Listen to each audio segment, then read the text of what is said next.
গাবতলী বাস টার্মিনালের মতো সায়দাবাদেও একই রকম চিত্র। জ্বালানি তেলের দাম বাড়ায় সরকার, বাস ভাড়া বৃদ্ধির ঘোষণা দেওয়ার পর সায়দাবাদ টার্মিনালে দূরপাল্লার কোনো পরিবহনের ভাড়া বাড়েনি। সহকর্মী আবুল কালাম আজাদ জানিয়েছেন বিস্তারিত। সায়দাবাদ বাস টার্মিনাল থেকে বেশিরভাগ গণপরিবহনই বা দূরপাল্লার যেসব যানবাহন রয়েছে সেগুলো দক্ষিণ পূর্বাঞ্চল, বিশেষ করে কুমিল্লা, ফেনী, নোয়াখালী, চট্টগ্রাম, লক্ষ্মীপুর এসব অঞ্চলের দিকে যেমনি যায়, ঠিক সিলেটের দিকেও এগিয়ে থাকে। সেই সঙ্গে দক্ষিণাঞ্চলের যশোর, খুলনা, বাগেরহাট, সাতক্ষীরা সেই গন্তব্যের দিকেও এই টার্মিনালকে ঘিরে গণপরিবহনের যাতায়াত। তো আমরা প্রায় 1.5 থেকে 2 ঘন্টার মতো অবস্থান করে যে বিষয়গুলো দেখলাম, যে সরকার ভাড়া বৃদ্ধি ঘোষণা করার পর এখন পর্যন্ত এই টার্মিনালেও, গাবতলী বাস টার্মিনালের মতো, এখানে কোনো পরিবহনেরই বাস ভাড়া বাড়ানো হয়নি।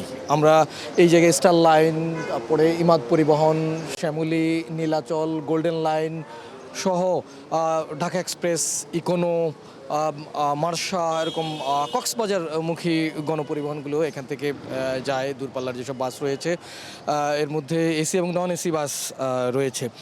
নন এসি বাসগুলোতেই যাত্রী সাধারণ বেশি চলাচল করে থাকেন। ইতিপূর্বে যে ভাড়া তারা পরিচালনা করে থাকেন সেই ভাড়াগুলোই নির্ধারণ করেন বিভিন্ন গন্তব্যে 300, 350, 500, 700, 800 নন এসি বাসের ভাড়া।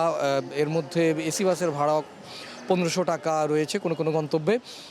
একটি জায়গায় এসে বলছেন যে যাত্রীদের একটু সংকট চলছে এই মুহূর্তে, যে কারণে তাদেরকে ডিসকাউন্টও দিতে হচ্ছে ভাড়ার ক্ষেত্রে। ভাড়া বাড়ানো তো দূরে থাক, তো এখনও পর্যন্ত তারা কেন ভাড়া বৃদ্ধি করেননি সেই বিষয়গুলোতে বরাবরের মতো তারা বলছেন যে তাদের যে পরিবহন কোম্পানিগুলো রয়েছে সেই কোম্পানির তরফ থেকে কাউন্টারগুলোতে এখনও কোনো সিদ্ধান্ত বা ভাড়ার নতুন চার্ট আসেনি, সে কারণে তারা ভাড়া বেশি নিতে পারছেন না।